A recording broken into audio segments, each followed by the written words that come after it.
സമാധാന ചർച്ചകൾക്ക് വേദിയൊരുക്കിയ ഖത്തറിന്റെ നെഞ്ചിൽ ഇസ്രായേൽ നടത്തിയ ആക്രമണത്തിന് പിന്നാലെ ദോഹയിൽ ചേർന്ന അറബ് ഇസ്ലാമിക രാജ്യങ്ങളുടെ അടിത്തറ ഉച്ചകോടി കടുത്ത തീരുമാനങ്ങളിലേക്ക് നീങ്ങിയിരിക്കുന്നു. ഇസ്രായേലിന്റെ വഞ്ചനാപരമായ നടപടിയെ രൂക്ഷമായി അപലപിച്ച ഉച്ചകോടി ഗൾഫ് രാജ്യങ്ങളുടെ സംയുക്ത പ്രതിരോധ സംവിധാനം സജീവമാക്കുവാൻ തീരുമാനിച്ചു. ഈ നീക്കം മേഖലയിൽ പുതിയ സംഘർഷങ്ങൾക്ക് വഴിവെക്കുമോ എന്ന ആശങ്ക ശക്തമായിരിക്കുകയാണ്.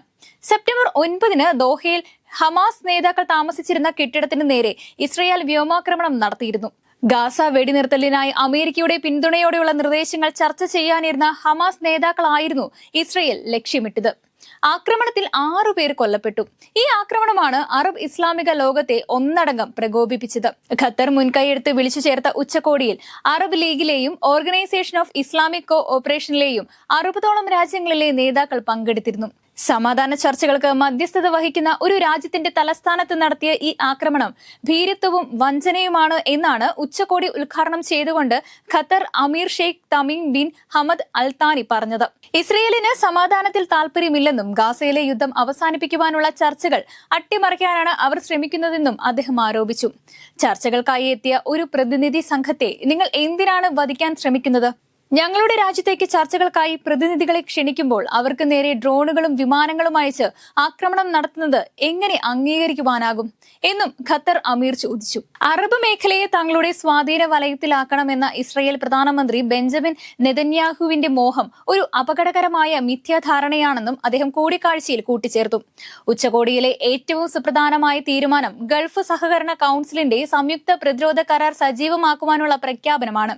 Qatar, Saudi Arabia, UAE, Kuwait, Oman, Bahrain എന്നീ രാജ്യങ്ങൾ അംഗങ്ങളായ GCC സഖ്യത്തിന്റെ ഈ തീരുമാനം മേഖലയിലെ സൈനിക സമവാക്യങ്ങളെ മാറ്റിമറിക്കാൻ ശേഷിയുള്ളതാണ്. ഈ കരാർ പ്രകാരം ഒരംഗത്തിനെതിരായ ആക്രമണം എല്ലാ അംഗങ്ങൾക്കും എതിരായ ആക്രമണമായി കണക്കാക്കും.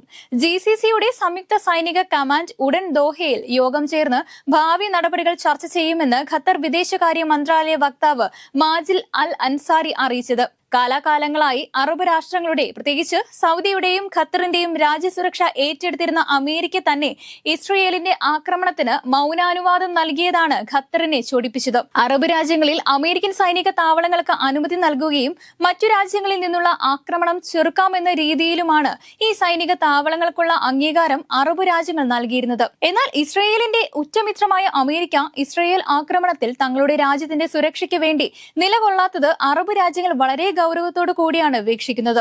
അതുകൊണ്ട് തന്നെ രാജ്യത്തിന്റെ സുരക്ഷ അമേരിക്കയുടെ കയ്യിൽ നിന്നും മാറ്റി റഷ്യയുടെയും ചൈനയുടെയും സൈനിക സഹായങ്ങൾ തേടുന്നതിനു വേണ്ടിയുള്ള കാര്യങ്ങളും ഉച്ചകോടിയിൽ ചർച്ചാ വിഷയമായിരുന്നു.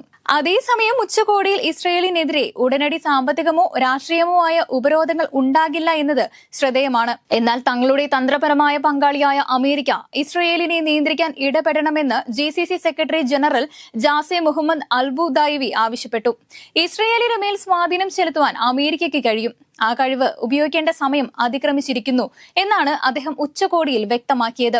ഇസ്രയേലിന്റെ ആക്രമണങ്ങളും പാലസ്തീനിലെ വംശഹത്യ, വംശീയ ഉന്മൂലനം, പട്ടിണിക്കിടൽ തുടങ്ങിയ നടപടികളും സമാധാന സാധ്യതകളെ ഇല്ലാതാക്കുകയാണെന്ന് ഉച്ചകോടിയുടെ പ്രമേയത്തിന്റെ കരടിൽ GCC രാജ്യങ്ങൾ വിമർശിക്കുകയും ഇസ്രയേലുമായുള്ള ബന്ധം സാധാരണ നിലയിലാക്കുവാനുള്ള ശ്രമങ്ങളെയും നിലവിലുള്ളതും ഭാവിയിലുള്ളതുമായ കരാറുകളെയും ഈ നടപടികൾ തുരങ്കം വെക്കുമെന്നും പ്രമേയത്തിൽ മുന്നറിയിപ്പ് അറബ് രാജ്യങ്ങൾ നൽകിയിരുന്നു.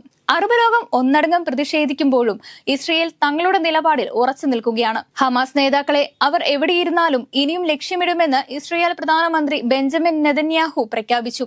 അമേരിക്കൻ സ്റ്റേറ്റ് സെക്രട്ടറി മാർക്കോ റൂബിയോയുമായി നടത്തിയ കൂടിക്കാഴ്ചയ്ക്ക് ശേഷമായിരുന്നു നെതന്യാഹുവിന്റെ ഈ പ്രകോപനപരമായ പ്രസ്താവന. ഓരോ രാജ്യത്തിനും അതിന്റെ അതിർത്തികൾക്കപ്പുറത്തും സ്വയം പ്രതിരോധിക്കുവാൻ അവകാശമുണ്ടെന്നും അദ്ദേഹം വാദിച്ചു. ദോഹയിലെ ആക്രമണത്തിൽ അമേരിക്കൻ പ്രസിഡന്റ് ഡൊണാൾഡ് ട്രംപ് അസന്തുഷ്ടനായിരുന്നുവെന്ന് റിപ്പോർട്ടുകളുണ്ട്. എന്നാൽ ഹമാസ് ഒരു സായുധ സംഘടനയെന്ന നിലയിൽ ഇല്ലാതാക്കണമെന്ന് US state secretary Marco Rubio ഇസ്രയേലിൽ വെച്ച് പറയുകയുണ്ടായി. അതേസമയം UN രക്ഷാസമിതി ഇസ്രയേൽ ആക്രമണത്തെ അപലപിക്കുകയും സംയമനം പാലിക്കുവാൻ ആഹ്വാനം ചെയ്യുകയും ചെയ്തു. ചുരുക്കത്തിൽ ഖത്തറിലെ ഇസ്രയേൽ ആക്രമണം ഗൾഫ് മേഖലയെ അക്ഷരാർത്ഥത്തിൽ ഞെട്ടിച്ചിരിക്കുകയാണ്.